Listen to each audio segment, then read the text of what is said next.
Hello. It's the first live stream in a while. I finally finished traveling for now. I was in Europe for 3 months and I got back home to South Africa yesterday. So yeah, thought I would hop on and do a quick live stream for anybody who's interested. Let's turn that off. Yeah.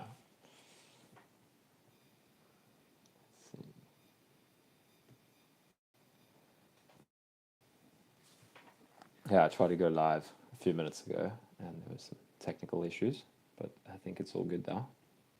Now we just need some viewers.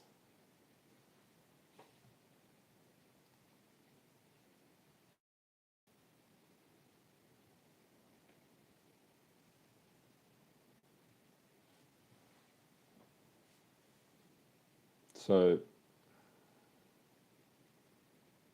what I like to do in these streams is I want to make it like a combination of talking and answering questions, but at the same time also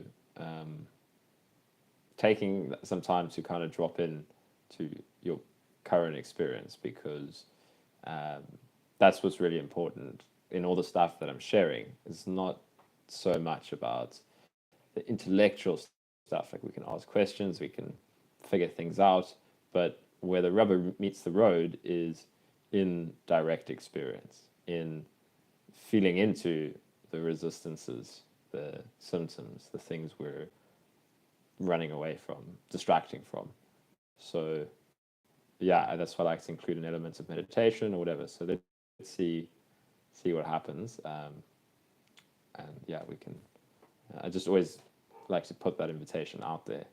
Just kind of use these. If you're watching these streams, if you're watching the replay, or if you're watching currently, take some time to check in with yourself. What are you feeling in this moment? What are you hoping would change? What are you hoping wouldn't be here? Yeah, those are some helpful orientations. Hey Jay, nice to have you on here. Yeah, it's interesting being home. It's been a crazy 3 months, just like bouncing around Europe, staying with random people, going on retreats. Yeah, it's quite a strange feeling to be back in such a familiar place after all the travel. So yeah, let's see how it unfolds from here. But yeah, it's nice to settle down for a bit, to be able to do a bit more. I'll be doing more of the YouTube again, doing more one-on-one sessions for anybody that's interested. Yeah, it was a bit difficult to do all of that while I was on the road, and I didn't have much of a schedule while I was traveling. It was really pretty spontaneous, so I often didn't know where I was going to be the next day. Yeah, it was quite an experience. Really, for me, it was a really helpful, powerful thing to kind of be living in this unknown state of unfamiliarity and stuff. It was great for doing the deeper work that I often allude to, bringing up more. It's I wouldn't say it's easy, but it's one thing to work through all the resistance patterns and the reactivity on the meditation cushion at home, or doing the deep inner work in a quiet environment. I'd say that's quite important, a really important place to start. There's a time where maybe we need to kind of cut off from the rest of the world to give ourselves the space to do this deep inner exploration, get to the roots of what's actually going on here. Why is my body feeling like this? What is the roots of all these symptoms? That's an important stage. And then after that, so kind of like after recovery for me, it was kind of just going full on back into life, and seeing what that brought up. That was the kind of the next stage of the work was, okay, yeah, cool. I really kind of worked through the deep stuff on my own, but now what's it like being back in the social world with other people and what triggers come up and that kind of thing. So for me, the traveling was the next stage of that. Was like, okay, yeah, I went back into the world, back into work, those kinds of things. But yeah, I wanted to do some traveling, kind of just get out there, but more. And the traveling was really good for that because it was a real unknown adventure, a real mystery, which is entirely what this a lot of this comes down to is kind of plunging into the unknown, even with meditation and inquiry and those kinds of practices. A great orientation is what is the unknown? Like what is beyond the grasp of my thoughts? It's a really good inquiry question for some deep inquiry to kind of take us outside the thought constructs, the identity, those kinds of things. So yeah, then that's on a micro level, I suppose. And then for me, the travel on a macro level was like, okay, now I'm really in that unknown because I have no idea what I'm doing next. And it was great. It was really enjoyable. Hey, Darren, nice to see you, or nice to see your message. How's it going?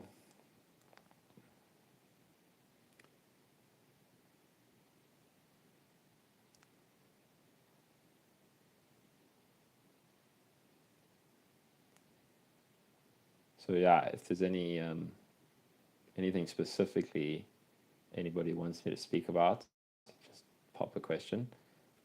Otherwise, yeah, we can just sit for a bit and see if anything comes up to talk about specifically.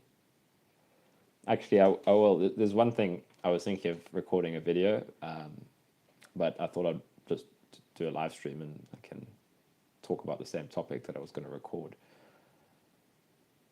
So what I want to talk about is, I talk a lot about on this channel doing the, wait, let me just quickly do this. Okay. I talk a lot about on this channel doing deep emotion work. And the reason I talk about that is because it's a lot of what people are struggling with. It's a massive part of this, the intensity of this condition, this experience. It brings up some really deep repressed emotional material that can be really challenging to work through if we've got strong resistances to this. If we've got strong beliefs about these emotions, that can make this really challenging. It can cause a lot of internal struggle and suffering. If I look back on my own experience, the most difficult times in this journey for me was when deep, like, hopelessness and fear and like real fear around my health and my future and all of that. But at the time, I was fighting this tremendously. And that's what made it so challenging, was believing that these really intense, heavy emotional experiences were something that I needed to get rid of. It was like, because that's all this conditioning that we've got to work through, that I shouldn't feel this. You know, if I'm feeling guilt and shame and hopelessness, I need to do something to make that go away.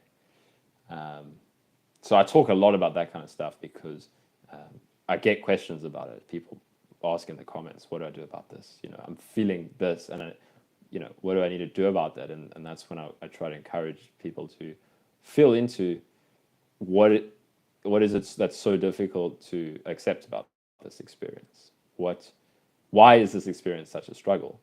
And it can take a while to get past the thoughts, because when we're stuck in the thoughts, it's quite difficult to really drop into the experience. So that's kind of what I mainly want to talk about here. I've got quite a few videos talking about how to do the emotion work, how to work through the resistances that come up, and the technique is, it's the same whether it's an emotion, whether it's a thought, whether it's a symptom. It's really about allowing, exploring from a gentle standpoint, and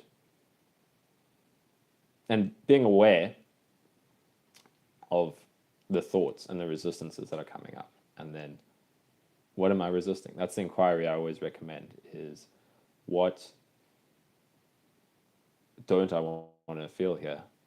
And as soon as we start to orient towards we were kind of running away from, it can be quite a relief, because we realize that the real uncomfortable part of the whole experience was that resistance, because the experience is here, and then there's a part of us that is trying so hard to fight this experience, and it's so unconscious at first. That's the real key, is coming to the surface, whether it's an emotion, whether it's a physical symptom, whether it's a thought, and then when that thing comes up, it comes up with all the resistance. So what I want to talk about is that emotion work is really important, and it has to be done at some point. That's what's really key, is kind of releasing the pressure of all of this emotional repression, because that's really stressful on the nervous system, is really fighting internally with what's here, and trying to keep certain things repressed and real distance from ourselves. That's really stressful, and it has an intense load on the nervous system. So it's really important. But what I really want to talk about here, finally getting to the point, is it can be really difficult to do that because we're so identified with the thoughts. So this is the real challenge that people run into, is the simple, like how to deal with the emotional material, how to deal with the physical symptoms, the thoughts. It's really simple, and it just takes practice and a willingness and an openness. And real compassion is incredibly powerful here. So the work is simple, but where we get stuck is in the identification with the material that comes up, in the identification with the thought and the identification with the emotion. That's when suddenly it doesn't feel so simple anymore. So that's really what I want to try and address here, is, okay, it's kind of the step before the emotion work, is disidentifying from thought. So I talk a little bit about awakening on my channel, and I don't often speak very directly about it, because it's a challenging thing to talk about, because people have so many connotations about what it is, and it's just not an easy subject to talk about. But it's a really simple thing in essence. It's disidentifying from the thoughts that we were taking ourselves to be, and once we do that on a real proper level, there's a big shift, and that can be called awakening. So for all of this kind of stuff, I highly recommend Angelo DeLullo, his book Awake, It's Your Turn. It's the clearest resource on this whole process. But the reason I'm talking about this is the emotion work is much easier to do after we've kind of had a shift out of our thought identification. Like it's really, then the emotion work comes to you. That's the real key thing with the emotion work. The reason I talk about it is because the emotions are coming up. So then how do you deal with that? That's what's important. But to kind of break free from this distance, a lot of times when we try to, I should do some emotion work, or I need to kind of address my traumas, or this emotional repression that I can feel is here. I can feel that I don't feel emotions the way I used to when I was a child, and things would just pass through. We can feel this distance, and it feels incredibly uncomfortable, and like we're distanced from life.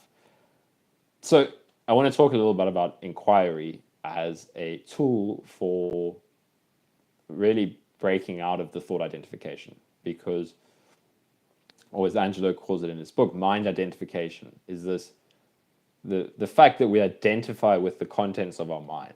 So thoughts come, emotions come, and we believe that is us.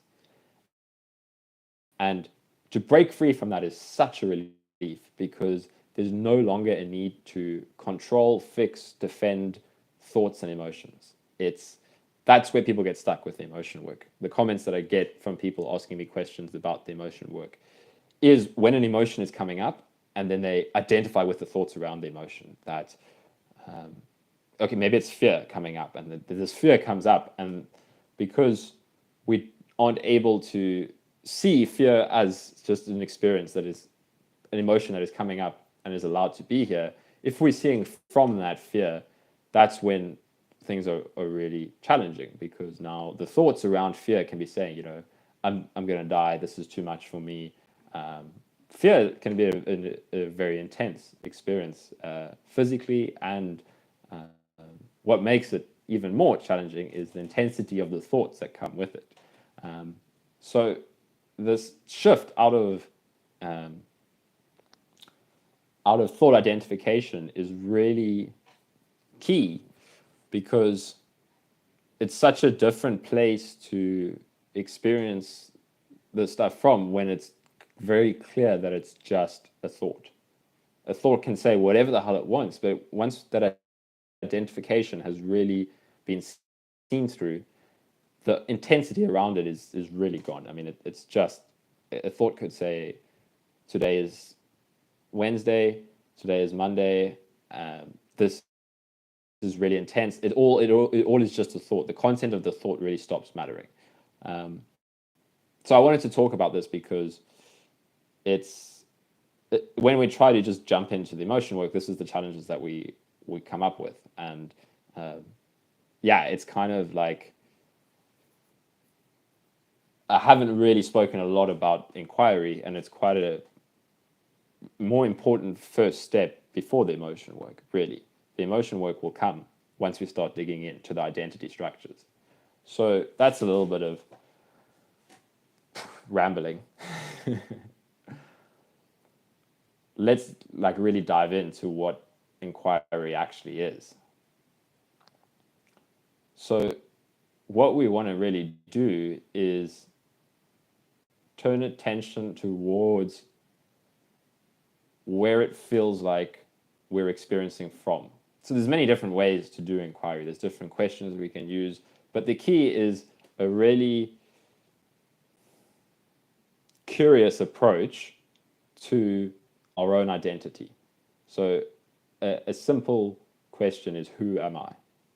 And this is so powerful because it will show us how we're not our thoughts if we really practice this with sincerity and being authentic in the practice. So, okay, let's actually take up this inquiry. Okay, who am I? And then let's see what comes up. And what we want to notice is everything that comes up is just a thought.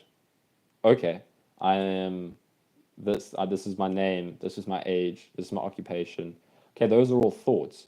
But what is aware of those thoughts? Who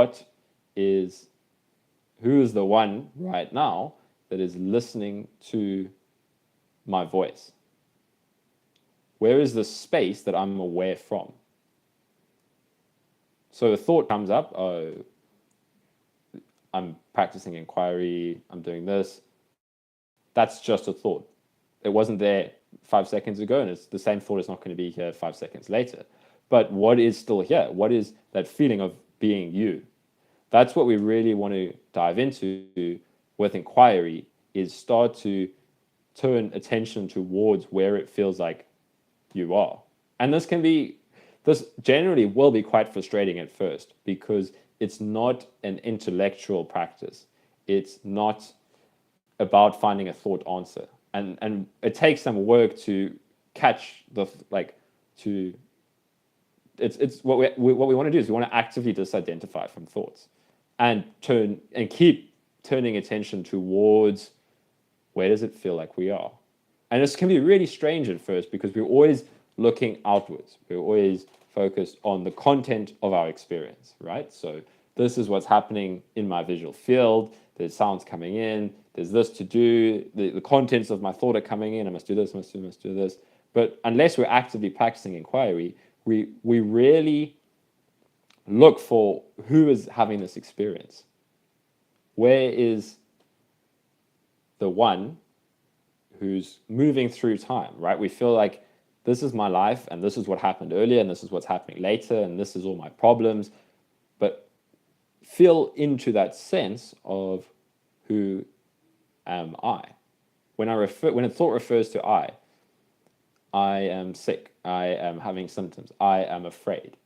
That's a thought. Right? Like a thought saying I am afraid is just a thought. It's a thing in experience, but who is having that experience? So that's a really kind of brief dive into inquiry. But I really felt inclined to talk about this today because it's to do the emotion work without inquiry is quite challenging. So I feel like it's the other side of the coin that I haven't really spoken quite directly about on this channel. But it's really, especially for the people that have the experience of, and I get this question a lot, is how do I want to feel my emotions. I know there's emotions down there somewhere, but I don't know how to get to it. And the emotion work will come later once we really start to dig into the identity structures. So if, hello, it said I disconnected on my side. It can sound very strange and confusing at first. It can sound quite interesting. But if somebody wants to kind of take up this practice, I highly recommend Angelo DeLullo. His book is called Awake, It's Your Turn. It's about this entire process of breaking free from this kind of thought identification and then this whole process that comes with that. And it's, for me, it's by far the most comprehensive book on this topic. So yeah, Angelo, and he's got a YouTube channel called Simply Always Awake, and some really, really powerful, he's got a playlist called Inquiry. So if somebody wants to take up this investigation, those are some really good resources. So yeah, let's see what some of the comments are here. And yeah, if anybody has any questions specifically about inquiry or wants to share anything on that topic, you're welcome to as well. Fiat249 says, "Hi Kyle, since your recovery, are you able to do intense workouts that get your heart rate going fast, like weight training?" Yeah, absolutely. So that was for me, the only way that I could say that I was fully recovered was once I was able to do anything and not have fear of some setback. And that came after doing all of this work that I speak about, having worked through all of my own internal fears, worked through, once, like, there's this shift that I talk about, identifying with thoughts. That's when recovery really started happening for me, was once I could see that anything that appeared in my experience, any thought, any emotion, was just something that was arising. It lost all of its intensity. So then I would start to do some exercise, and there were these old conditioned fears, responses that would start to come up. But after I'd done a lot of meditation and inquiry, it was like, oh, that's just a thought. I don't need to go down that road. So then, yeah, at some point I started, okay, I was like, what are my fears still? What are the beliefs that I have of things that I can't do because they're going to lead to the trigger of symptoms? And for a long time, keeping my heart rate low was like something that had become ingrained in me that I needed to do. From an early point in this journey, it was like one of the first pacing approaches that I used was I have to keep my heart rate low. And maybe that was helpful for a time. Like pacing has its place in this. But there was a point where I knew that I needed to kind of start to push myself. And yeah, then I slowly built it up until I got to the point where eventually you get to a point, or this was my experience, where once you've done certain things that were such fears in the past, it's kind of clear that, yeah, okay, it's over now. And then if something comes up, that's perfect, because that shows you a fear that was still there. So, if you suddenly have a night of terrible sleep after pushing yourself really hard. I remember this happening to me. It was like I got back into high intensity sports like hockey, where my heart rate would be like really high for like an hour. And then I didn't sleep that night because my nervous system was like, and it was like one of the first times I pushed myself that hard. And then I was noticing that, oh my gosh, there's so much fear here because I'm not sleeping. So it's like, what is this showing me? Is this that I have this belief that if I don't sleep, it's going to lead to this and this and this. But what if this is just what's happening? So that's what I say. It took me a lot of inner work to get to that place where I was so aware of my own internal reaction to things that it could kind of just get stopped in its tracks, where and a deep trust in that what was just happening, that I didn't need to manage or fix. So in this example that I'm sharing, uh, I remember that night quite clearly. I was lying in my bed and going into this kind of whole stress reaction again, where like, oh no, I must have pushed myself too hard because now I'm not going to sleep. And then I was just like, wait, like, what if this is part of it? That just this being with this experience is the next thing. It's kind of the next iteration of all the work that I speak about. Is that okay? What is it like to kind of just drop into this experience and notice that's a thought? Any thought saying, "Oh no, but this, oh, that's just another thought." Where's the real problem in this experience? And it eventually becomes clear that sure, there can be preferences that I would prefer to being able to sleep easier now, but all of the problems is only when I'm in the thoughts reacting to the experience. If I'm able to just kind of stay with my direct experience, um, there's no problem. And then from that point on, yeah, that's when whatever, again, if anything ever came up, it wasn't a problem anymore. It was like, oh, here's something that it was still below the surface. Um, yeah. Darren says, I'm doing so much better now after finding your channel. Just don't have fear anymore. Amazing. That's so great to hear, Darren.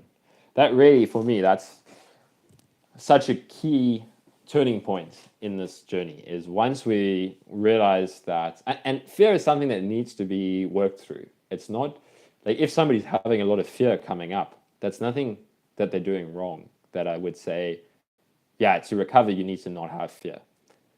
To get to this place where there's no longer fear, it comes through letting fear be seen and be felt.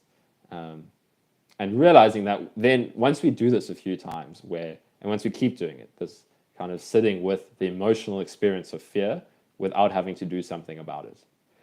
That's how we get to a place of no fear.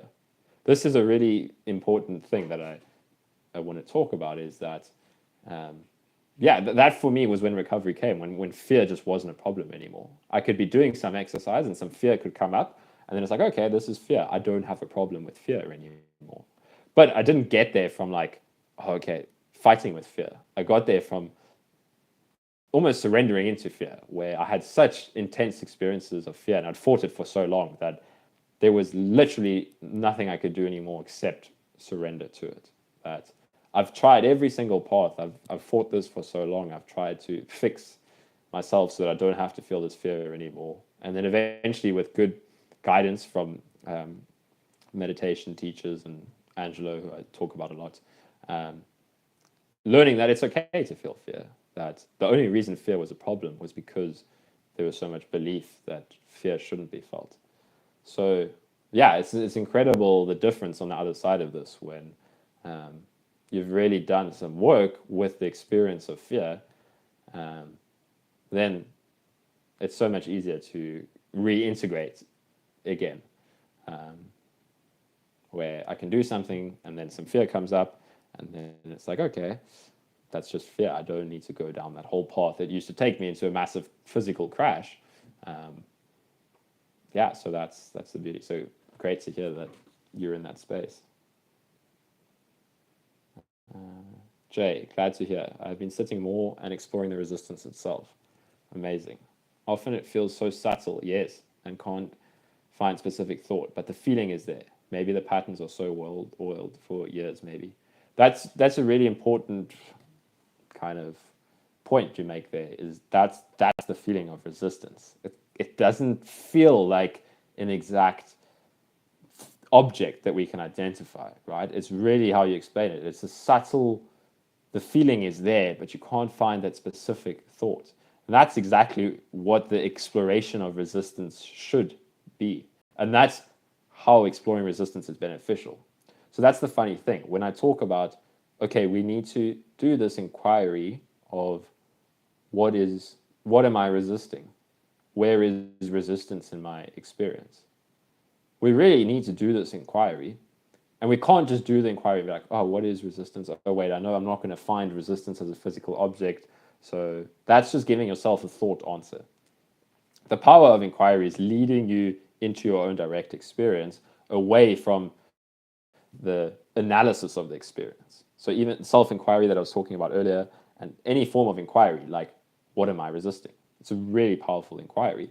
But the power is that it's taking you away from distancing yourself from the experience with thoughts. That, oh, okay, this, and analyzing it. Like, okay, this must mean that, and okay, yeah, this, I'm having this symptom, and that must mean that yesterday I did this, and now this is going to happen. That whole analysis is what we're trying to come away from with inquiry and be like, no, what is all of this analysis about? What is this thing that I'm resisting?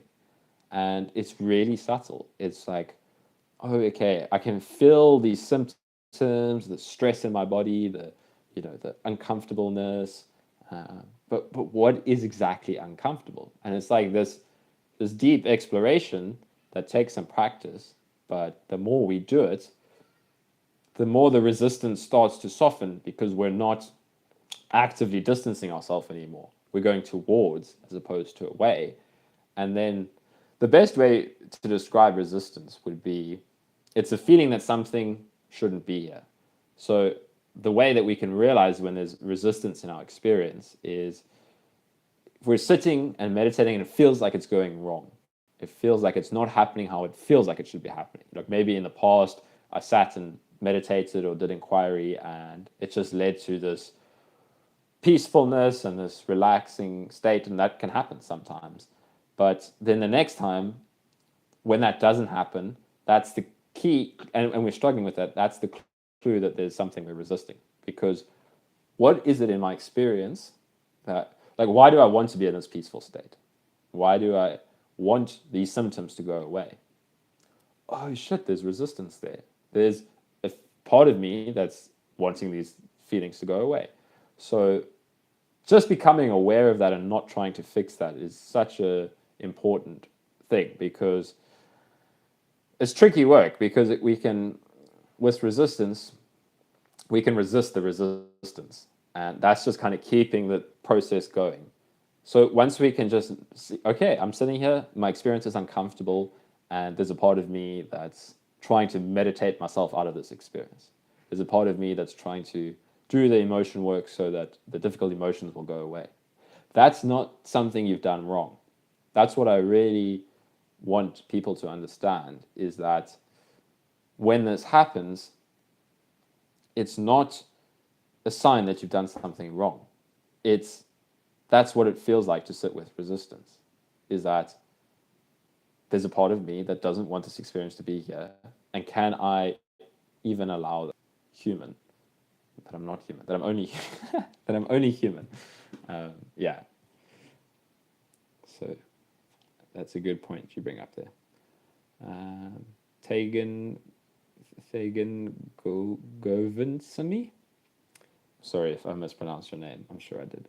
Hi Kyle, hope you're keeping well. Does the emotional work help with calming the nervous system? And did regulating the nervous system aid your recovery?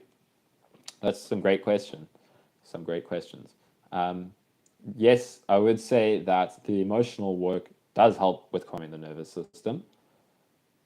It's kind of like a two-way street there. So a lot of this nervous system stuck in this hyper alert state has got to do with repressed emotional content that it hasn't been dealt with, and it's kind of leads to these physical effects.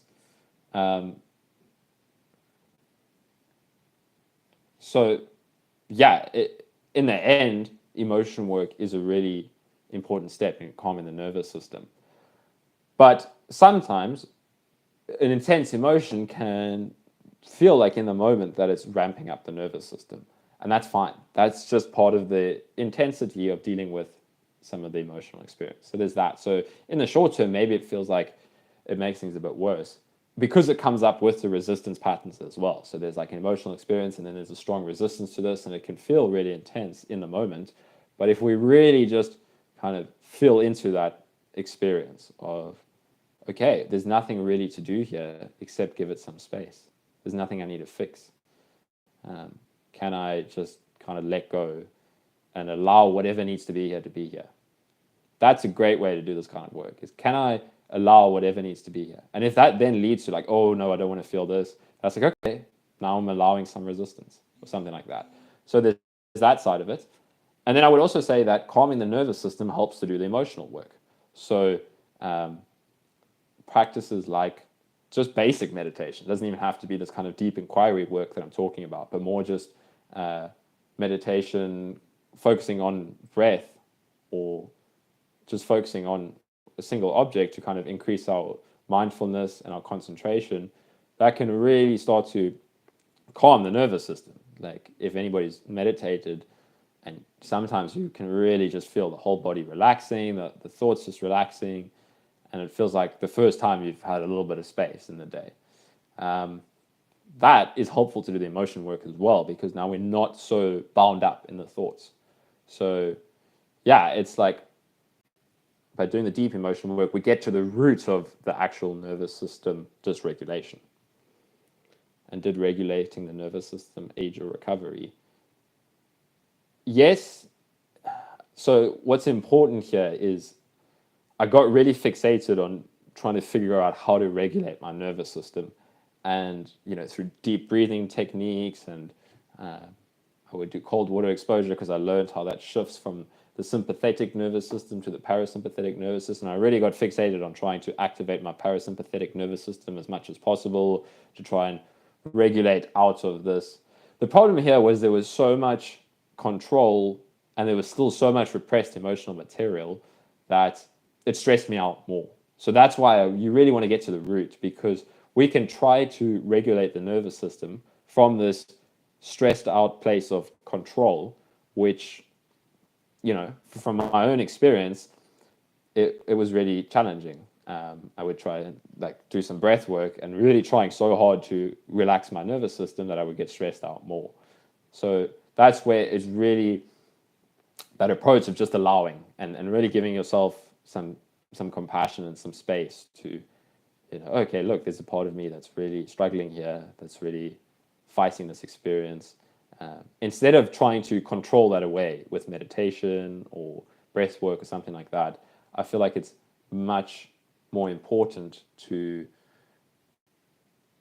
really just let go of that controlling mechanism. Because when we're still in that place of control, there's going to be a lot of stress around it, from my own experience. I'm not sure if that's helpful.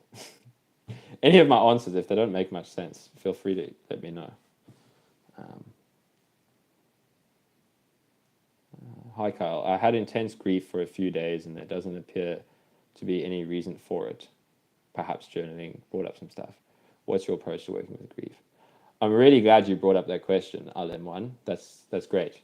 Because when some deep emotion starts to come to the surface, like grief, fear, a sense of loneliness, shame, guilt, all of these really deep emotions, they can just come up. They're kind of there. So I've had very similar experiences with grief, even recently, way after recovery, but going on a retreat, still doing this deep emotion work.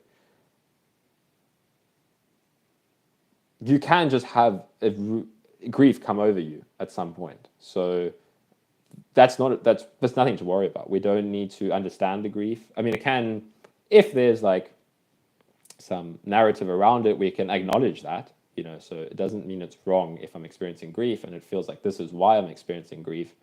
But the real key is, can we just let grief be here? What does it feel like to not resist grief?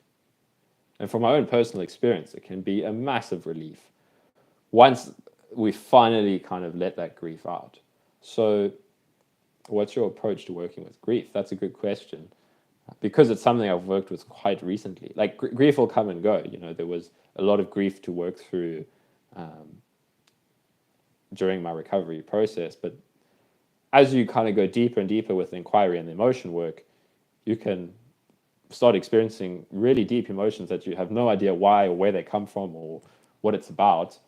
And it's a much more intense experience because you've worked through a lot of the resistance. So for me,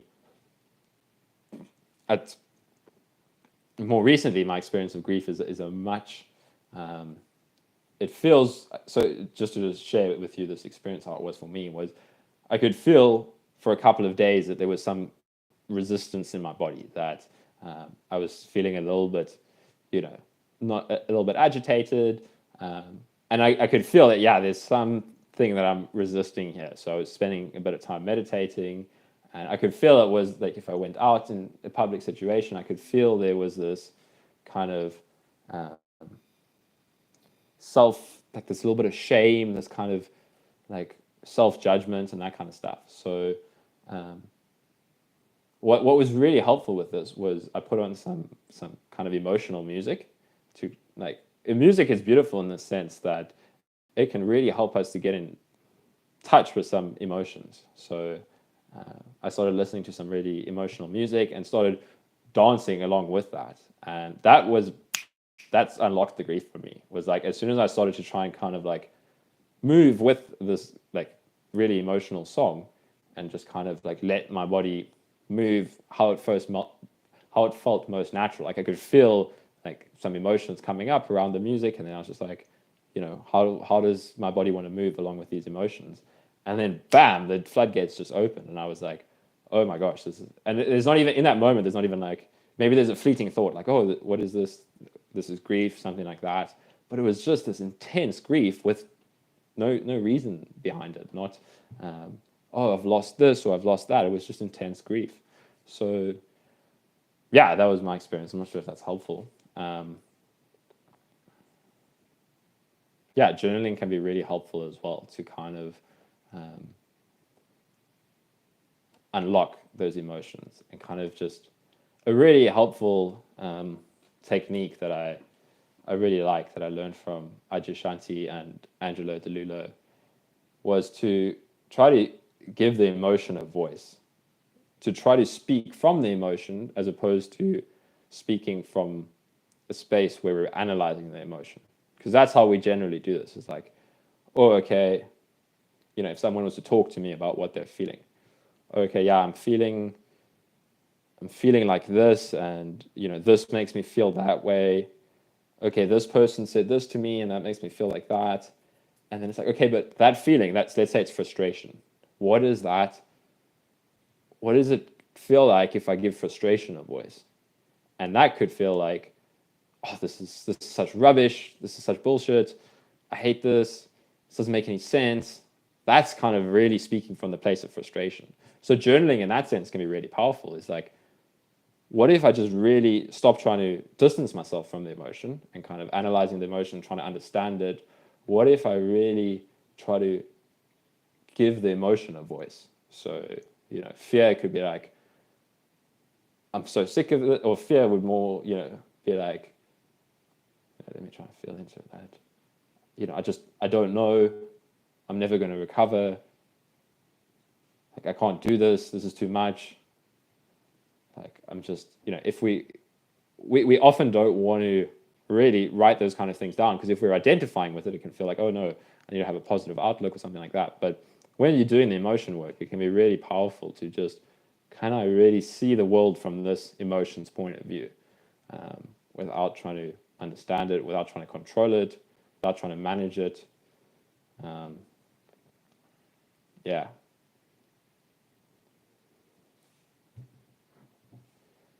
Rosie, got it. Awake, It's Your Turn by Angelo DeLulo.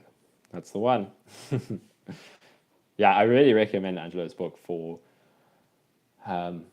his chapter on emotions is incredibly powerful. His chapter on thoughts, brilliant. Beliefs, mind identification, inquiry. It's just a really great resource for this kind of stuff that I talk about. So, yeah, if this really interests anybody, I recommend it.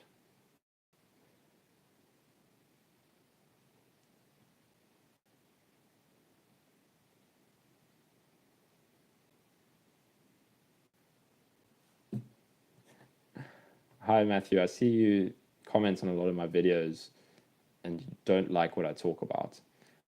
And that's absolutely fine. Like, if what I'm saying just feels like a load of nonsense to anybody, that's absolutely okay. Like, I don't, this kind of stuff is helpful if it resonates with you. So if what I'm saying kind of makes sense, then great. If what I'm saying just doesn't make sense, then that's fine. I would just say don't watch my videos. Don't. Yeah, there's no need to kind of yeah, because I see you comment on a lot of my videos saying it's a load of nonsense and stuff. So if that's how you feel, then there's no need to keep on watching my videos, I would say. If you have a specific question that you want help with, I'd be happy to answer that.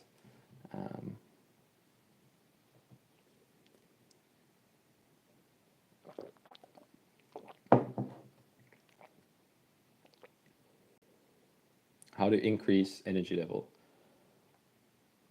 Krish OP. I don't think I have any specific answers that I can give that will be like, oh yeah, do this to increase your energy level. For me, the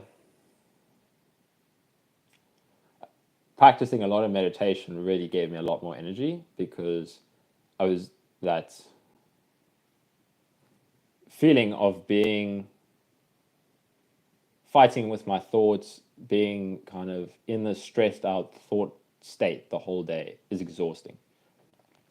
So once I learned to meditate quite well, where I was, and I recommend the book The Mind Illuminated for anybody that wants to practice concentration meditation, which can be really peaceful. It's a really good book for developing a practice, not so much for deep inner work or deep emotion work or deep inquiry, but to really kind of give yourself some time to just focus the mind. And it's like sharpening the knife for doing these other practices. So once I started meditating, like, it started with like maybe an hour a day, and then eventually I was doing like 2 hours a day. After an hour of meditation where I would drop into this really focused, peaceful state, I would have so much more energy because I was just in the present moment. Like, it's incredible how different that feels to being in this kind of thought space 24/7. Like, that is exhausting. So yeah, that's something that really helped me. And then some other things. Yeah, so I'm going to kind of read Jan Rich's question because it ties into this. He asked, do you believe that cold exposure helped you in any way on your recovery journey? It certainly did. It was really helpful for me. I was doing a lot of cold exposure at some point. And it was just such a helpful reset. It was helpful in many ways, and maybe I'll make a video. I've been thinking of making a video on cold exposure for a while. And I really love it. I still do it, and I really just love it. And cold exposure is really, I mean, we can look at it from like a neuroscience perspective, and there's a lot of kind of neurotransmitters that are released when we do some intense cold exposure. And this was actually, if I think back to it, like a really deep, you could call it depressive state, where I was just woke up every morning feeling completely hopeless. I was like not doing anything because anything I did was too much.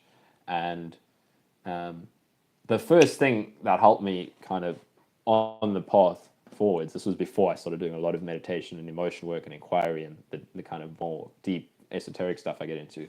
But cold exposure in the morning just really helped just to kind of give me a leg up. It was like a natural coffee, but caffeine would like I didn't drink caffeine for like a year and a half because it was part of regulating my nervous system. Was like caffeine did not help. So yeah, cold exposure, to answer both Krish and Jan's question, it was really helpful, and it led to like a increase in my energy levels because so as I was saying, on like a neuroscience level, it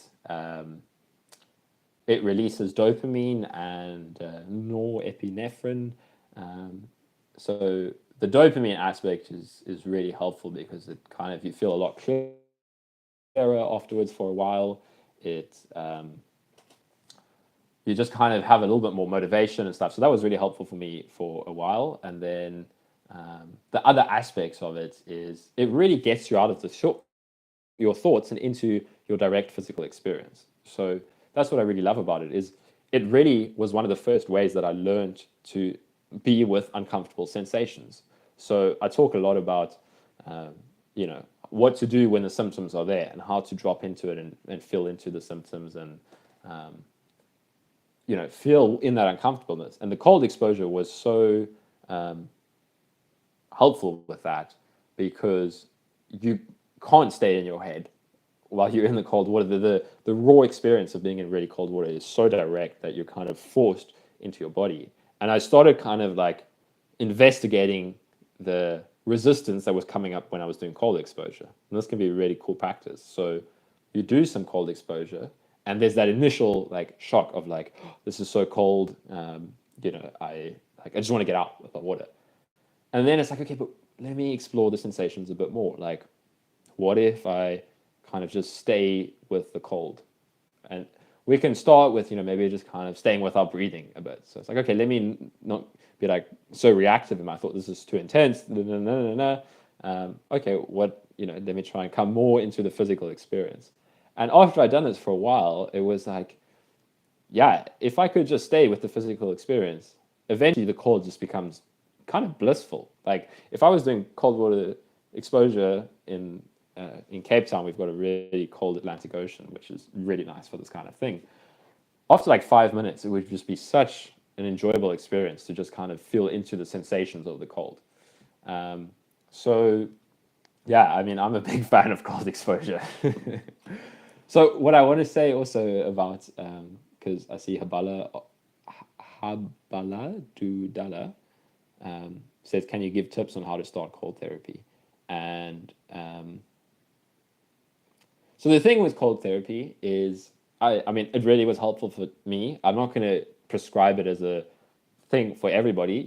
It is, it can be like quite intense for your nervous system, but it does lead to a, that's the interesting thing about cold exposure is it's like a high sympathetic response from the nervous system as first, but it's kind of what they call a eustress, which is like a healthy stress for the body. And then this is what fascinated me about it at first, was I would notice that, because I was fixated on heart rate for such a long time, to my own detriment.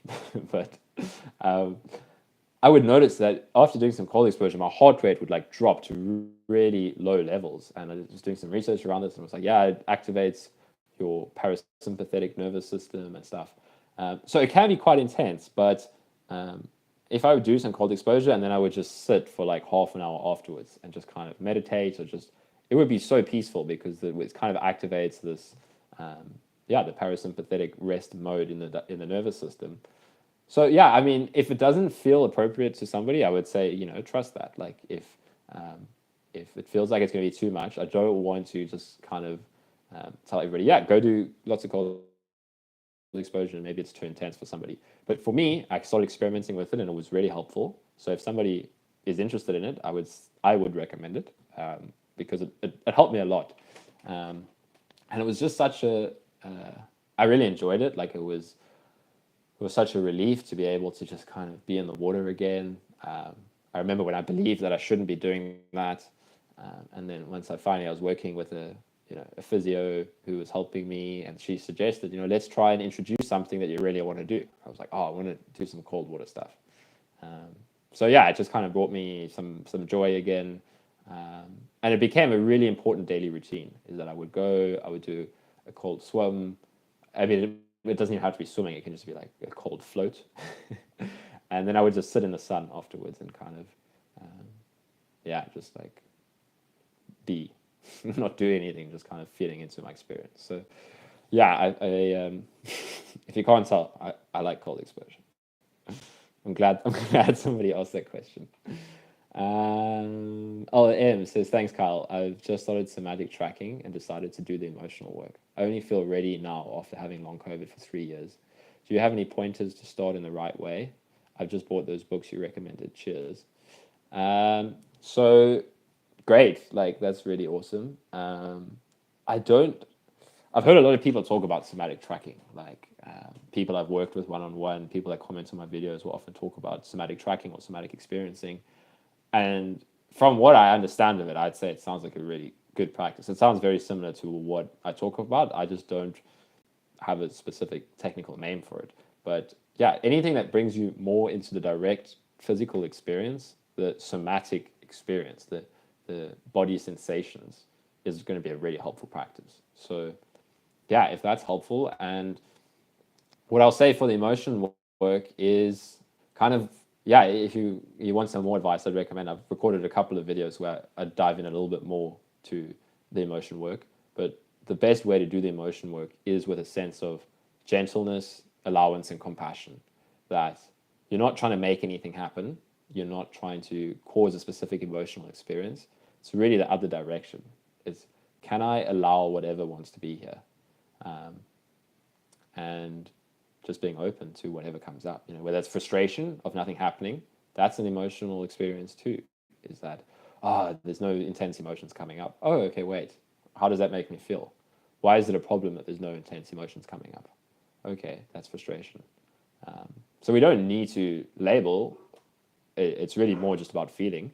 But labeling can be helpful for us to see that something is just an emotion that we don't need to identify as. So, if we start blaming somebody, like, oh yeah, I'm sick because this person does this all the time, or the doctors do this, or the government does this, or the vaccines, or this feeling of blame is another emotional experience that we can learn and allow and accept. That, oh, okay, I'm feeling blame. I don't need to identify with the blame.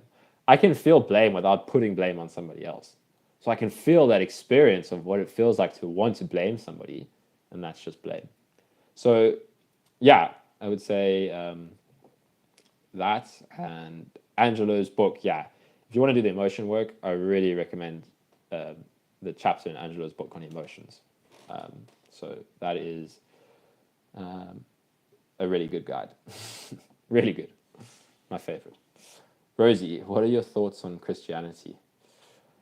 I mean, I don't really feel like I have anything to say on that.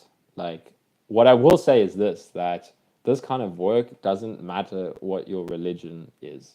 That's what's really key. It's like we can do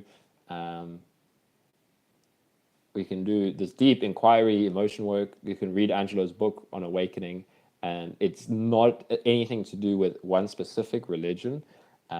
It's got to do with facing what's here in yourself. So I guess that's all I would say, is that it doesn't matter if someone is Christian or Muslim or Buddhist or this or that this has not got to do with beliefs. So for me, I don't really, like, I'm not too interested in belief systems and those kind of things.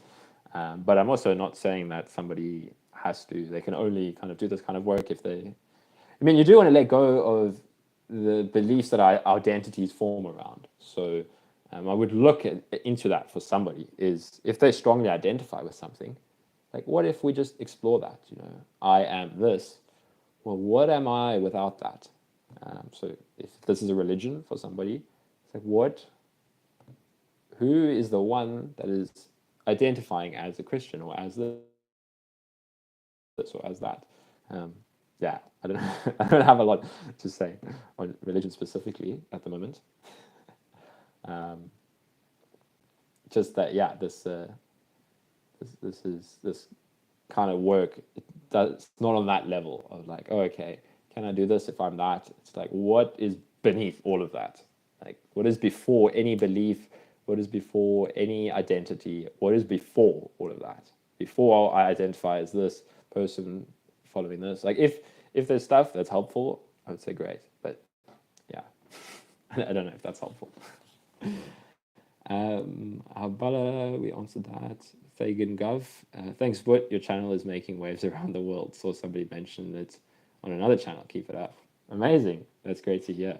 I'm glad that it's helpful. I really enjoy, I really enjoy talking about this stuff and helping people. So I'm glad it's helpful. So Bishan, I'm not going to say your full name because that's quite a mouthful. Can you describe a short and easy meditation? I cannot read so much books, it's too exhausting. That's a good question, because I can totally relate to that experience. That's kind of, that's where, I don't know, somebody asked earlier about like energy and stuff like that, and I found it as well. Like, intellectual stuff, cognitively demanding stuff really drained me. And that's, I mean, now if I look back at things from the perspective now, it's because we're going further into this conceptual thought world, which is really exhausting. So yeah, I can totally relate to that feeling of trying to read a book and it's quite exhausting. So a basic meditation that I would recommend is to just allocate yourself some time. So, maybe start with something that you will do. So, if you're like, oh, I'm going to meditate half an hour a day, but then 2 days in, it's easy for you to brush that aside. Like, oh, I can't do that. Let's start with like 15 minutes. Just start with something you will do. And then I do recommend building it up over time. But yeah, start with that. So maybe let's say you start, okay, I'm going to meditate for 15 minutes. So you set a timer for 15 minutes. And I would recommend actually the best way for somebody that's never meditated, I would recommend like a breath counting technique. So you take a few deep breaths and just kind of get in touch with the experience of breathing. So take a deep breath in.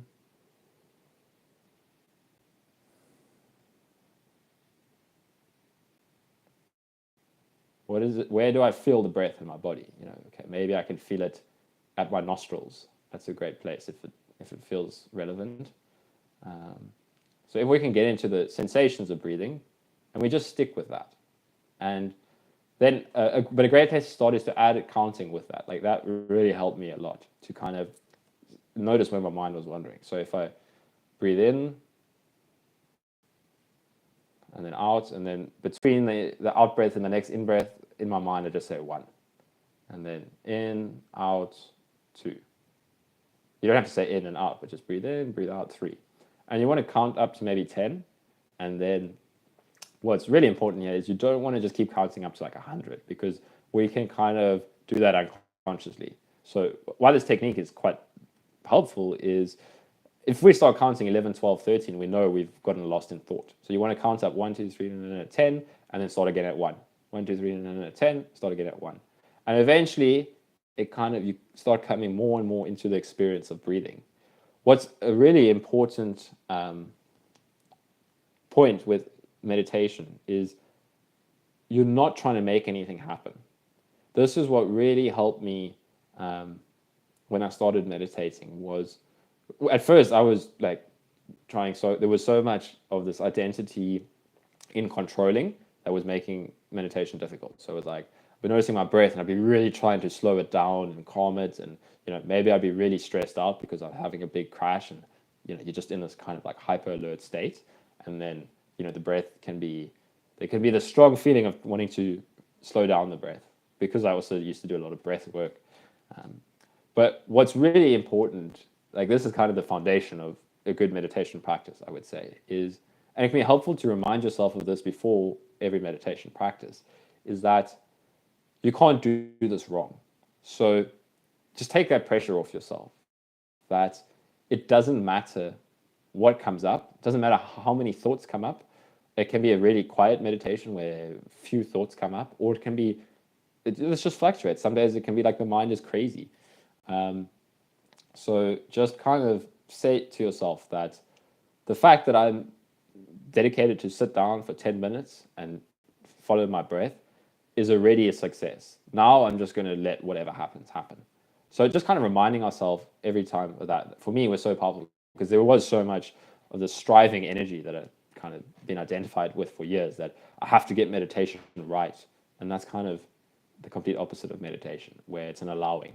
Okay, I want to kind of fix my attention to something. So that can be counting with the breath. It can just be the physical sensations of breathing. And so that's a helpful way to start, is like, okay, whatever happens is okay. Then what's really helpful, and this can really help to kind of realize this, is when you get lost in thought, it doesn't mean you've messed up. That's like, especially if someone's new to meditation, that's kind of the initial starting point, is meditating, okay, I'm going to follow my breath, and then the mind wanders, and the next thing you're thinking about dinner tonight, you're thinking about, whatever, you're thinking about something stressful, this, that, and then we notice that at some point. We're like, oh shit, I'm supposed to be meditating. That moment where you realize that is a really great thing that's just happened, is that the muscle that you're trying to train, this kind of awareness muscle of noticing where your mind is at, that's just come online in the moment you realize, oh shit, I'm thinking about something when I'm not following my breath. In that moment, our natural reaction is often, oh, I'm so bad at meditation, and this is why I never meditate. I just can't do this right. That's a completely unnecessary reaction, and it's going in the wrong direction. That in that moment, something incredible has happened. Is that muscle that we're trying to train is doing its job. It's like, no, you're thinking about this now. Remember, we're supposed to be following our breath. And now you can be like, oh, well done. Like you can kind of just have a sense of appreciation, just a sense of like, oh, great. I realized that I was lost in thought.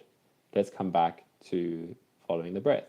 And then you can set an intention that I want to focus on the breath now. Like, okay, I got lost in thought. That's absolutely okay. I'm really glad I realized that. And it could be 5 minutes, it could be 30 seconds. Like this can vary early on. And then you want to okay, let's see, can I really just kind of try and stay with the breath in a gentle way? We're not really striving, like, can I focus so hard on the feeling of breathing? It's more just like, can I rest my attention on breathing and really try to stay there? And then notice when the thoughts come. And the more you practice this consistently, like if you allocate like 15 minutes twice a day, that's a good place to start. 10 minutes in the morning, 15 minutes in the morning, 10 or 15 minutes in the evening, and then you ramp that up to like eventually maybe you're doing half an hour. That's like basic just mindfulness practice of trying to keep your attention fixed on a certain object and then noticing when it wanders. And that can have really powerful results. If we do this for a little bit consistently, I remember the first time I started meditating, I used Sam Harris's app, Waking Up. Highly recommend it. It's a great app for meditation. Really good introductory course. So yeah, if somebody wants an app, I've spoken about it a couple of times. I really like the app Waking Up. I remember a month after kind of meditating on and off for a bit and just doing the guided meditations in the app, I was so much more aware of my reactions to things. And it was just kind of crazy. Like, I didn't feel like something suddenly switched, but I just remember like a month or two down the line, I was like, wow, I can see how what this person did kind of could have triggered me in a way, but now I can just kind of be more aware of that.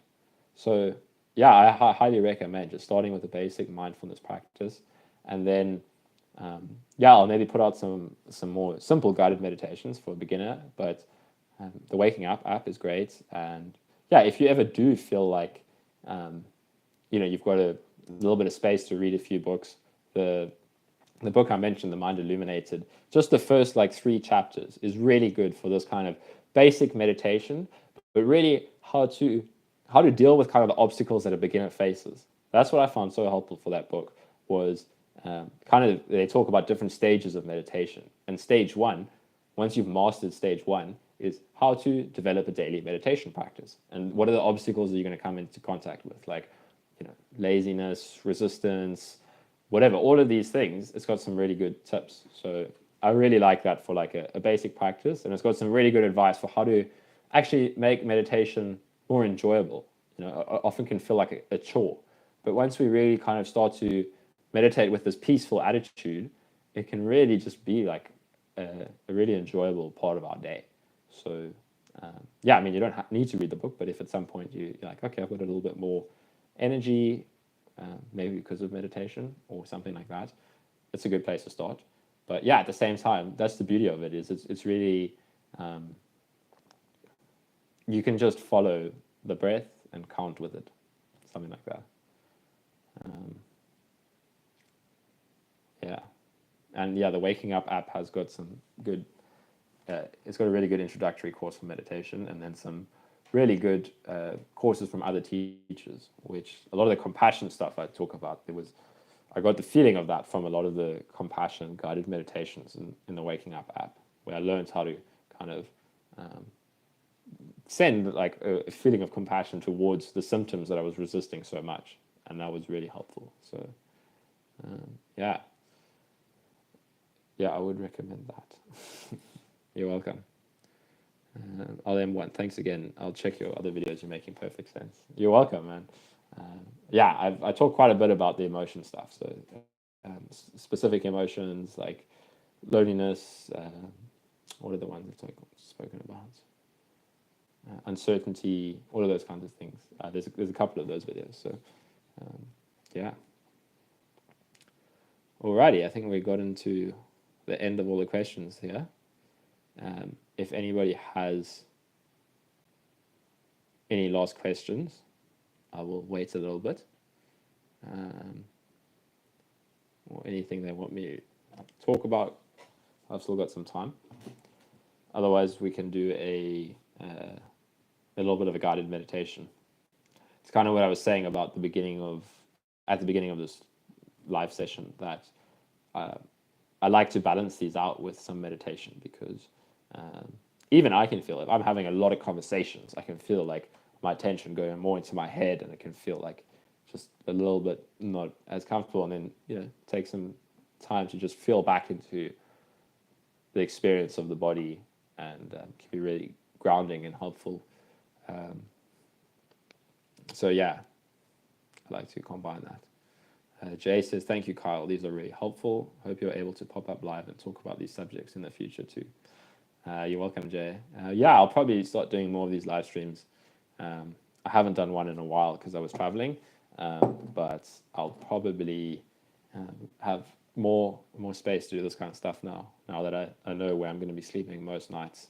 It does help with the scheduling.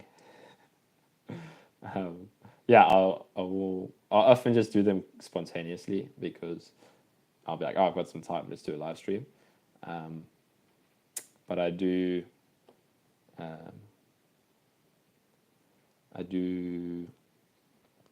want to sometimes put it out a little bit ahead of time so more people can join, because yeah, that's more fun. Leon P, any suggestions on the type of food that you ate to recover? Sure, that's a whole another story.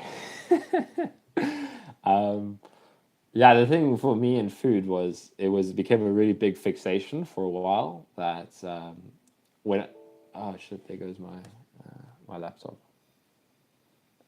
Let's open up the chat on my phone. Cool, that's fine. It became a real fixation for me, because when I first had COVID, and then it didn't go away, and I was developing all these long-term symptoms, there wasn't. It was really early on. It was like 2020, and the only stuff I could come up with online that people recovered with was these diets, like mostly low histamine diets. So there was a lot of talk about like mast cell activation syndrome and diets, and reducing histamine is the only way to recover. So I'm like, okay, well, I need to sort this shit out. So if I have to cut out a lot of the foods that I was eating, I'll do that. So I did that for I was like, oh, I'll try it for a month and see how it affects me. And it didn't really make much of a difference. And I cut out, along with that, alcohol, sugar, caffeine. So I was really quite strict with my diet for quite a while. And what this did was it really stressed me out. So, and again, this is what I was kind of alluding to earlier, whereas if we don't address the roots of this problem of kind of the emotional repression that's really ramping up the nervous system, and all of these kind of resistance patterns, any other approach we're going to do, we're probably going to do from this place that's going to stress us out.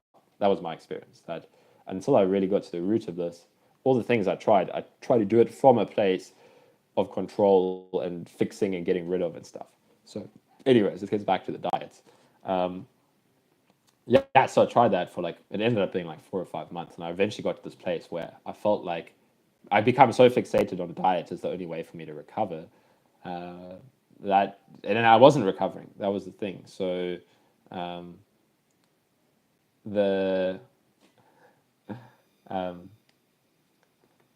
wasn't recovering, so I was getting more and more, cutting out more foods and that. So eventually I realized that this more had to do with kind of my own reaction to things, and kind of more with the nervous system, and that my brain or my nervous system, it kind of started to see these things as triggers, and it would lead to this kind of stress reaction and stuff. So what I eventually doing was, then I started to just introduce foods that I knew were healthy. So if I was to recommend a diet, which I wouldn't do because I'm not like a dietitian or something like that. That's kind of more of a personal thing for people to dive into. But I would recommend a whole food diet, maybe cutting out really processed foods. Like that's what I eventually did once I kind of realized that this super strict, stressed out diet wasn't working. I was like, okay, well, I know something like a banana and an avocado and some yogurt is actually healthy for me. So let me introduce those again. And yeah, for me, it was more. What was more important was my beliefs around food that was stressing me out more. Like I was having a lot of digestive issues, and that was more because of my body being in this really stressed out state than it was about the exact foods that I was eating. Once I really started to just like whatever, I can't control my digestion perfectly. That relieved a lot of the stress because I remember I became so fixated at some point. I was like, okay, let me see what can I control. Surely I can control my digestion. Like if I just experiment with a whole bunch of different diets and eliminating certain foods, surely I can get my digestion back to normal. And I got so stressed out by that because it wasn't. I couldn't get it back to normal. And yeah, it was really more to do with the stressed out state of my body that everything was kind of my digestion system wasn't working properly because of all these stress hormones and that kind of thing. So yeah, I would recommend a balanced diet. I mean, I did end up going mostly vegetarian and vegan, but for a bunch of reasons. Like I wouldn't say that that's necessary for recovery. It just kind of was something I've wanted to do for a while, more for like ethical reasons and stuff. So I cut out animal products and yeah, I mean I wouldn't say I noticed much of a physical difference from it. Yeah, so like whole foods, not too much processed foods. But yeah, eventually for me, a important part of recovery was once I was pretty much recovered, then it was just eating whatever really, and kind of just being more relaxed with all of that stuff. So, but I do think it can be helpful to eat healthy for sure. Like, I think what's more important is uh, coming back to a balanced place. So if somebody's eating like a lot of rubbish, then I would recommend putting a little bit of attention on diet, like eating whole foods, uh, more not so processed stuff.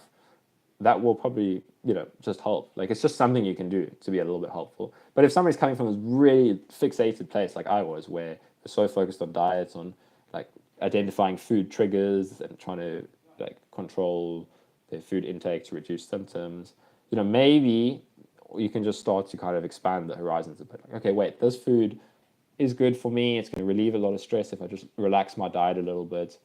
That's what I would say is more important. It's just kind of coming back to like a more balanced approach to diet. And then, yeah, it's like a personal thing. If somebody finds keto really helpful for them, then great, go for that. Or, a vegan diet or this or that. I think it's more of a personal thing. So yeah, I went like vegan, vegetarian like 2 years ago and pretty much been following that diet since. And yeah, it works for me. But I won't say that everybody has to do that if it doesn't resonate with them. Okay.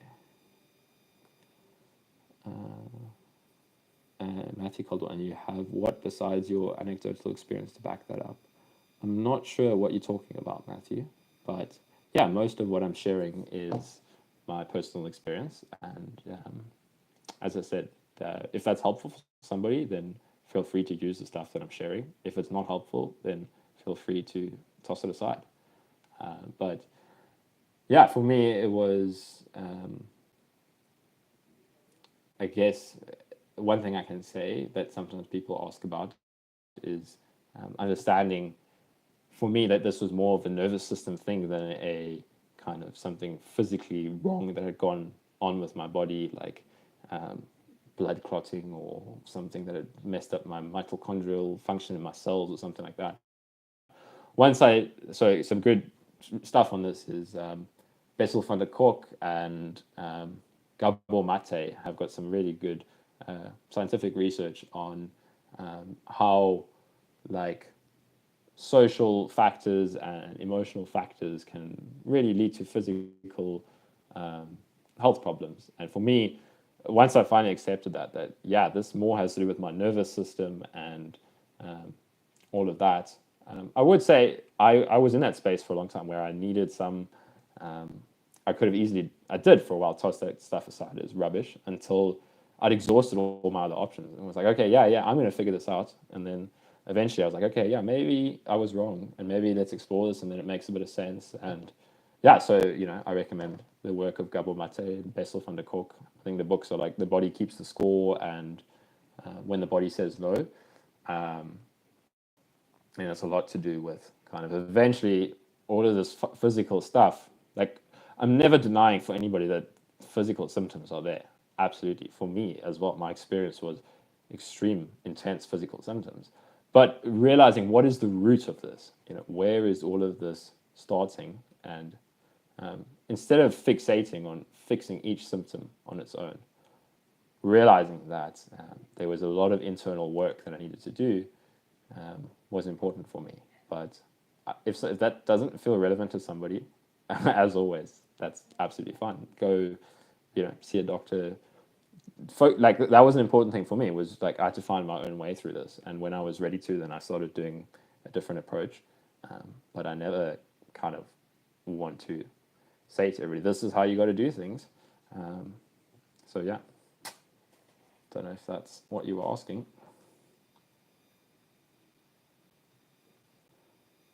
All right.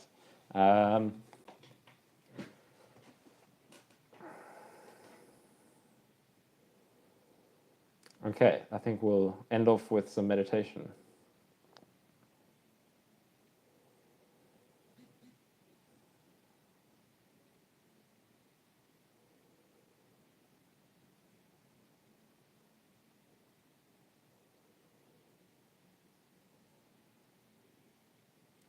So, the best place to start is often to just take a few deep breaths, kind of invite yourself to relax a little bit.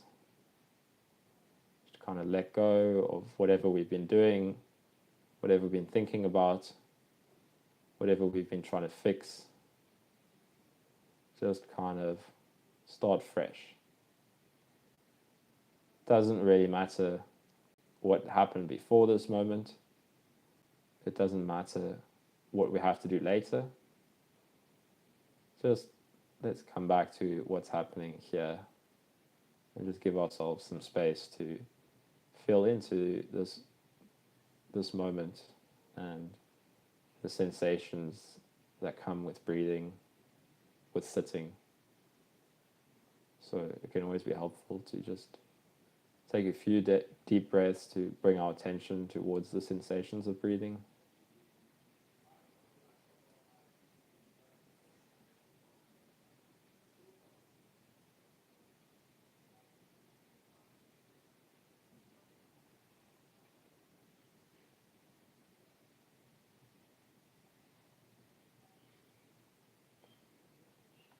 And just a reminder that we're not trying to control anything here. There's no way to really do this wrong. If thoughts come, that's fine. Doesn't mean anything's gone wrong. Just notice when we get lost in thought. Appreciate that we noticed.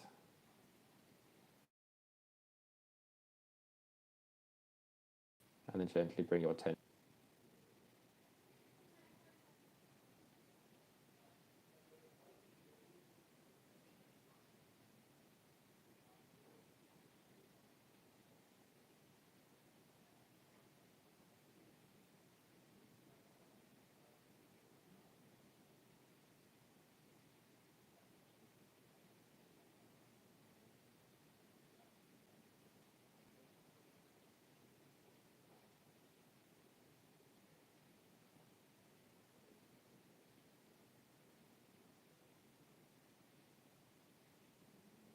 It can also be helpful to maybe scan the body a little bit. See if there's any areas where we're holding a lot of tension. Often in the chest, in the abdomen. We just put a little bit of attention there. We realize we can kind of soften a little bit. You can relax the shoulders, relax your neck, the jaw. Just invites the muscles of your face to relax. Often we hold a lot of tension behind the eyes, in the forehead, in the scalp. We don't need to get rid of anything, but we can just allow these muscles to soften if it feels relevant. If it doesn't feel like there's a lot of tension, then we just feel the sensations. Just bringing attention gently into the body and allowing just relaxation if it's there. But the beautiful thing here is we're not, if there's tension, then there's tension. There's nothing we're looking for, there's nothing we're looking to get rid of. It's just a gentle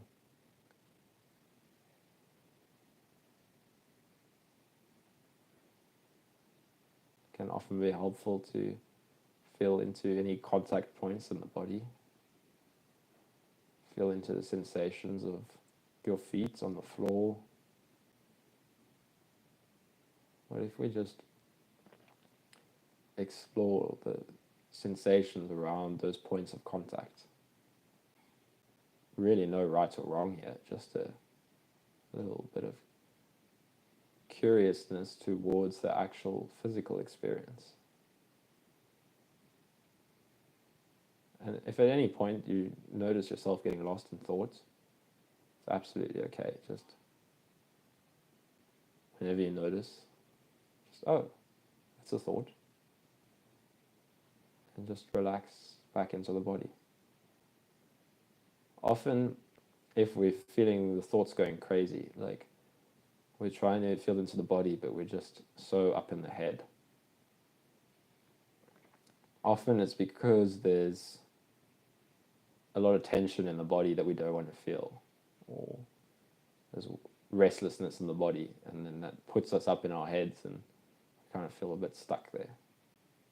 If this ever feels like the case, just kind of actively allowing the body to relax a bit, and maybe putting our attention in some soft sensations. So often the feeling of the sensations in the hands or the feet are very subtle and can be quite peaceful and relaxing. And the same for the breath at the nose. It's a very subtle sensation. And just kind of resting attention in those sensations can be helpful to just relax the body a little bit.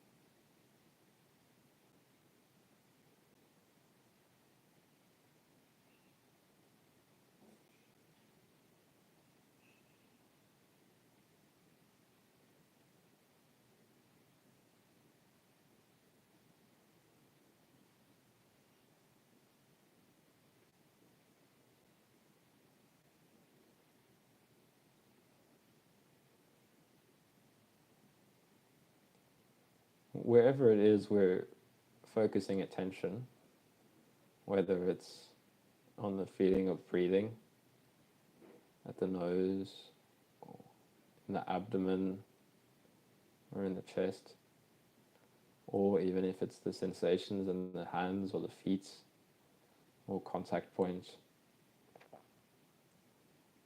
we can explore the sensations even more by trying to, often we can feel like we're up in the head perceiving the sensation from up here. So it will feel like, oh, there's this sensation of my feet down there. But what if we get curious about that sensation and just kind of invite ourselves to explore it. Can I feel that sensation from inside the sensation itself? Because I am feeling that sensation experience. But what does it feel like if I just kind of explore the pure sensation? And it really doesn't matter if this confuses us a little bit. We can just stick to whatever we were doing, but just this little bit of orientation to drop the. Often we're adding something onto the sensation. So there's the feeling of the sensation of the feet on the floor, for example, and then we're adding onto that this imagination of us perceiving it. What if we just keep getting closer to that sensation? It can really feel like a gentle invitation for that sensation to take up more space. Almost like you're relaxing into a warm bath. Like, what if I relax into the feeling of my breathing? Instead of feeling like I'm watching the breath, what if I relax into the experience of it? And this isn't a doing that you need to understand. It's just an orientation towards the sensation.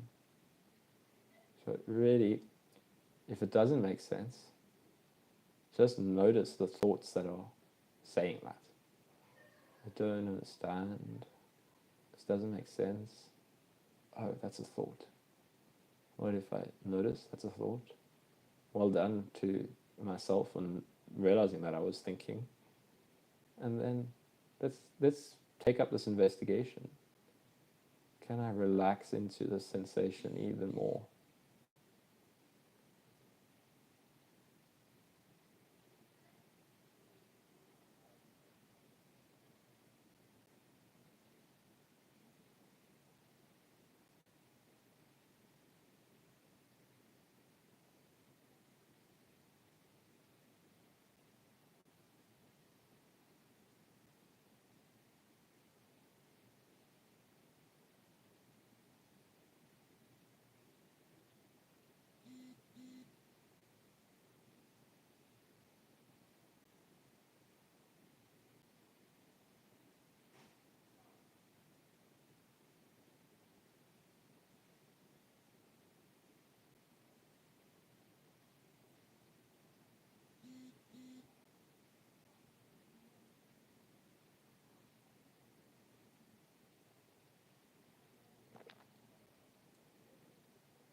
Again, if any point we notice we're getting a little bit lost in thought, it's absolutely okay.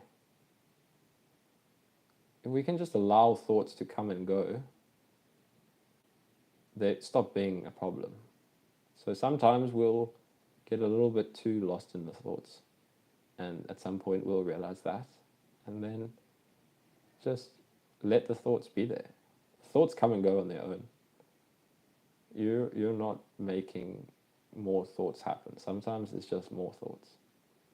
So if we just let a thought come, let it be there, and let it just fall into the background as we shift our attention back to a physical sensation,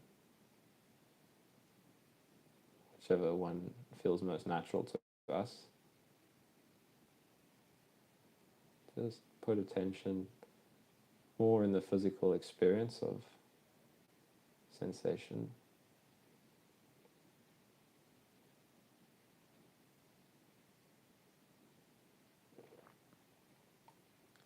We can just keep inviting ourselves to drop interpretation, drop labels, and drop narrative. What am I feeling if I don't think about it? If I don't have a narrative about it? What if I just reference the physical sensation itself? Is there anything in the physical sensation itself that says what it is? Or is all of that just mental interpretation. And again, if there is mental interpretation of that's my foot touching the floor, this is the breath at the nose, it's fine. It's just a thought. We don't need to fight it. But we can just invite that that's not necessary. Often it will keep coming up, but we can kind of just explore this from a different perspective of what if I drop all of this narrative? Often all of the thoughts we're having as well, it's because we're trying to hold on to the narrative of what's happening. So I'm meditating now, I'm lost in my thoughts. And then there's an analysis of, is this a good meditation? Is this a bad meditation? What if I drop the labels of good or bad completely? And it's just an invitation. It's not a forcing. It's just like, what does sensation feel like if there's no label that this is pleasant or unpleasant? And just keep exploring the pure experience. And just be aware for thoughts. If they come up, let them be. And redirect your attention back to physical sensation.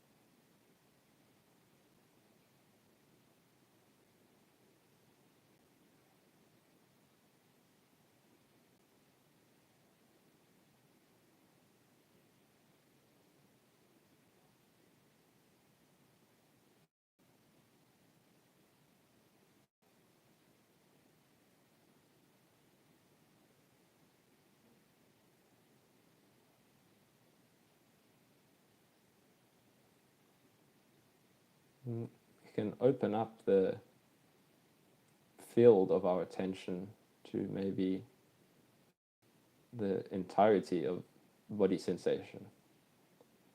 So what if I just kind of feel like I'm opening up my perception to maybe we were focused on a specific area. Now we just relax into the field of body sensation.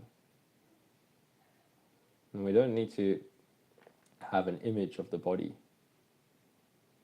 because often the sensation field won't feel so defined like a body will be adding on that image. But if we just kind of relax the boundaries and just feel this physical experience, however it feels, is absolutely fine.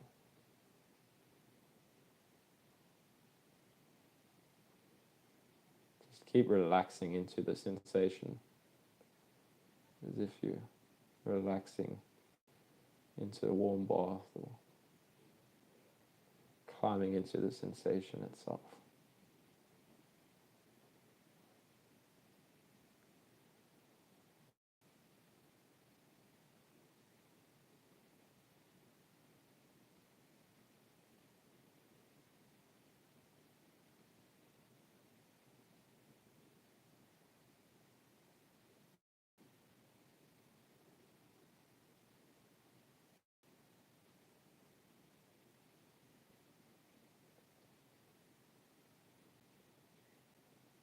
What is here if there's no narrative about what's happening?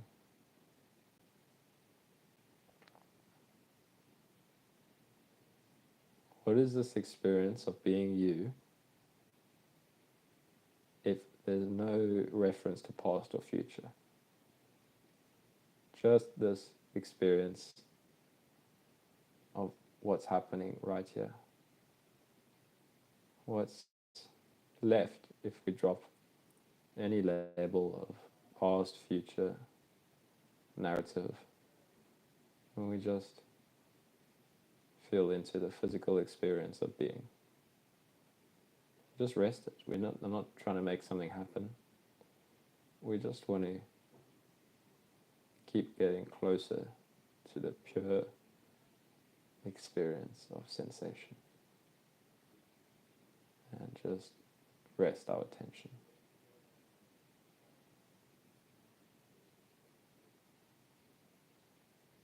And we want to keep seeing a thought as a thought.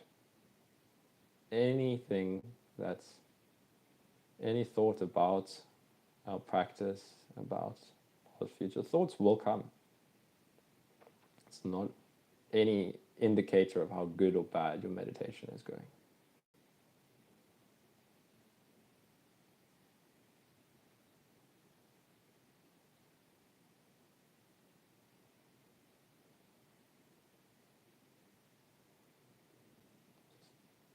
Give yourself permission that you don't need to manage anything.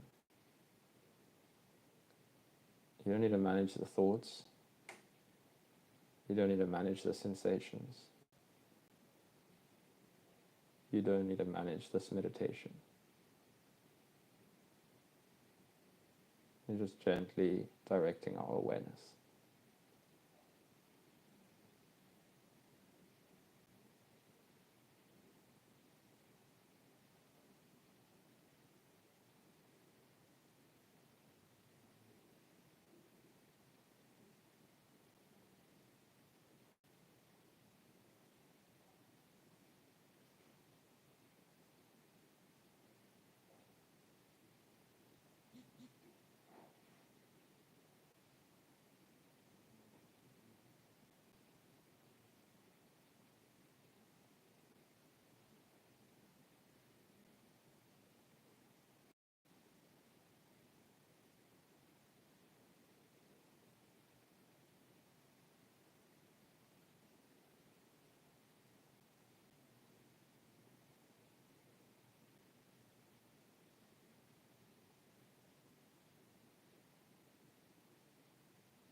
If at any point you notice the mind wandering, thinking about what you're going to do when meditation's over, or thinking about time, how long have I been meditating? Often the only reason we're thinking about the end of the meditation session or what's happening next, because we're a little bit restless in the body, which is completely okay. But that's why those thoughts pop up, because we're thinking, when is this experience going to be over? And once we no longer need to react to those thoughts, it's a massive relief. If a thought comes and says, oh, I don't know if I can meditate for much longer, can't wait for this to be over, then we can just notice that's just a thought.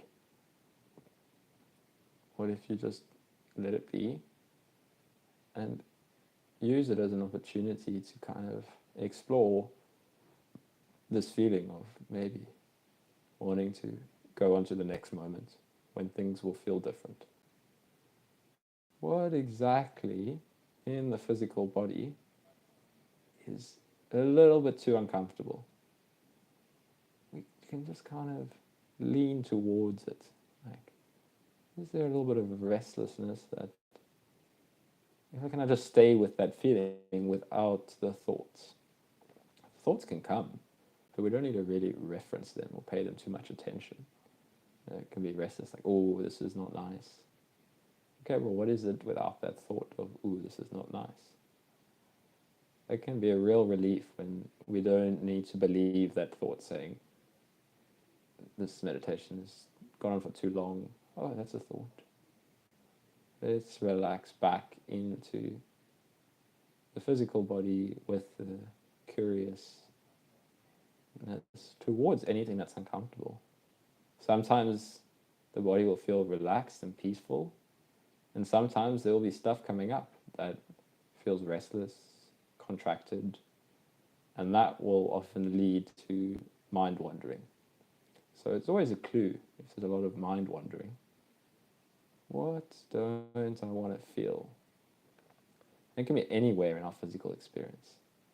Is there some sensation that just feels a little too intense? And again, this is not something we need to analyze. It's more a curious exploration.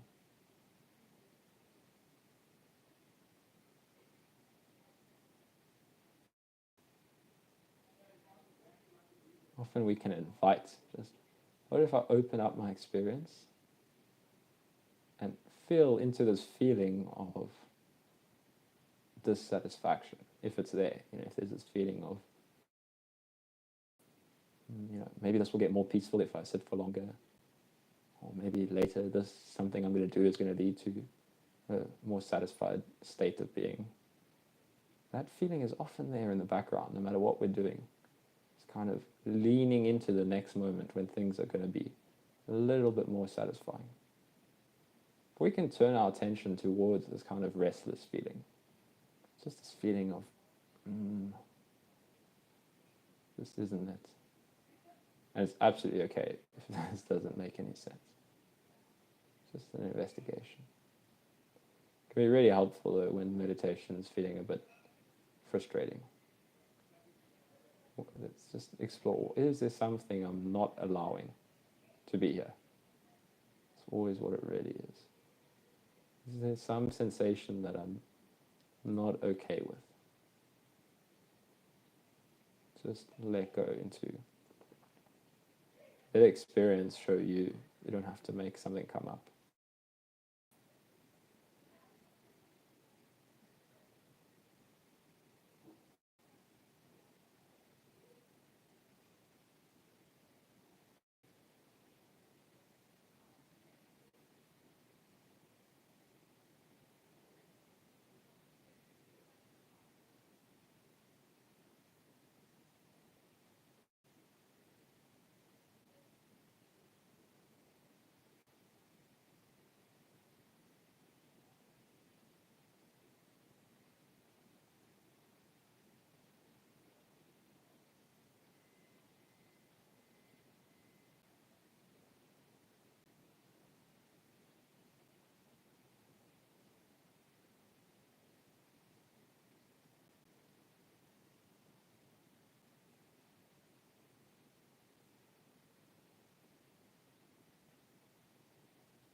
For the last few minutes of this meditation, I just invite the exploration of, what if I completely let go of any orientation of my attention? So just for now, there's nothing I need to do with my attention. So maybe attention stays in the body sensations. That's absolutely fine. There's nothing that needs to happen when we do this. It's just a complete let go of any doing. Maybe thoughts come up. But what does it feel like to just, for a few minutes, just completely open up my experience? And can feel often like we're widening our gaze. Right. What if I just open up to a wide perspective and just nothing that I need to control? Just let go. Let whatever happens happen. Thoughts can think themselves, sensations can feel themselves. It can feel like you're doing something, but then just notice that as the next thing that's arising. It feels like I'm directing attention. That's absolutely fine. Just a subtle invitation to not do anything. Just be.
All right.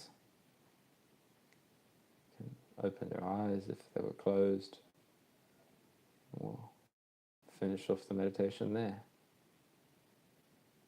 It can always be helpful to just give yourself a few moments to orient towards the experience of opening your eyes, and just see if we can kind of carry with us this investigation of what's happening. Okay, this is just the visual field now. Can I just rest? And we can always just keep this whenever we remember to. If we're busy making a cup of tea, what does it feel like if I put attention in the body, if I put attention in the colors, this just experience, this visual experience of what's happening right in front of me? And that can be really helpful just throughout the day. What is this experience of being conscious? Of what there's always our experience happening, and then there's our interpretation of it. This is what's happening, and then we often refer it to some past memories, some future analysis, and that's fine. That's helpful sometimes. But what if we just invite that to drop every now and then? We can do this more and more when we remember to. Just, what is this experience of being me? There's always an analysis. I'm doing this. I'm going to do that. I did this. This is my life. This is my problems. This is how I'm going to fix my problems. That's all fine. But we can just get a little bit more curious in our experience. The mind often is like, oh, I know what's happening.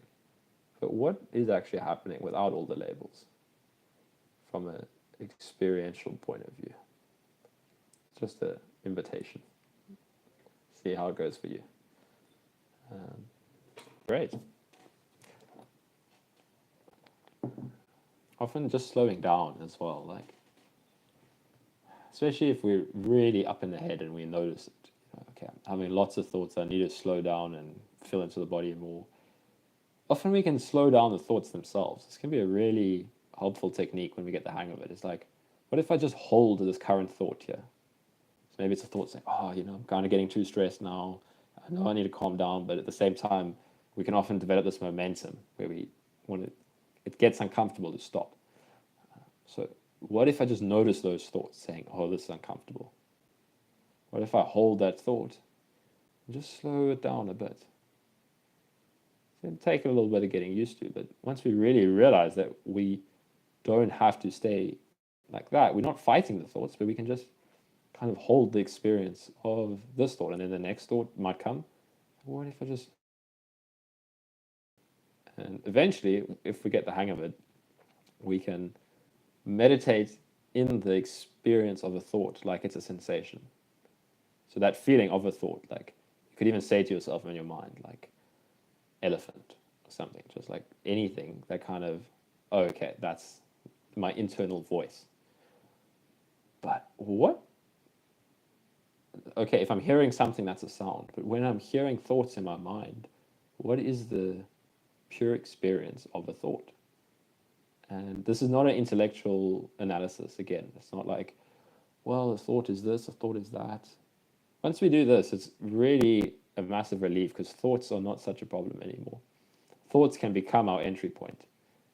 So throughout the day, if there's a thought, for me, I would often find it helpful if I specifically, like, it feels like I'm making a thought. So like, okay, let me say the word thought in my mind, and then say it really slowly, like thought, almost like you're zooming, or like you're slowing it down so you can kind of, like, what the heck is this substance? Like this experience of a thought.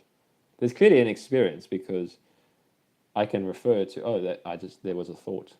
So what am I referring to what is that experience? Another orientation that I like for this is, it can feel like we're putting attention in the thought space. So, okay, I'm having thoughts, okay, let me try and do this practice. Where are the thoughts happening? that would kind of always help me to orient towards the experience of thought, of like, okay, where is this? Where does it feel like I'm thinking from? Again, it's more of a feeling thing. Like, okay, a thought might come up saying, oh, I'm thinking from here. Where does it feel like those thoughts are happening? And then along with that, we can kind of lean in towards the texture of a thought. And it's the same kind of thing as when I was talking about self-inquiry, of what is this experience of me? It's a similar, it's, you eventually can feel the experience of me and the experience of a thought. And it's all just kind of this experience of consciousness, really. But there's no need to think about this. Like, just, it's an investigation. Like, And yeah, again, I recommend Angelo's got a really good playlist called Consciousness on his channel, Simply Always Awake. There's one that I really like called How to Calm the Inner Voice. And it's really a guided practice of what I just talked about, of meditating in the experience of a thought. So if anybody wants like a good guided consciousness way, your investigation is the conscious experience of a thought. That's really good. But if this doesn't make any sense, this is more like if you've been meditating for a while. You can do this at any stage, really. I'd say it's a helpful thing. But sometimes it's helpful to just meditate on something more clear, like a physical sensation or something like that.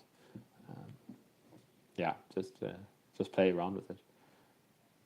Cool. I think we'll end it there.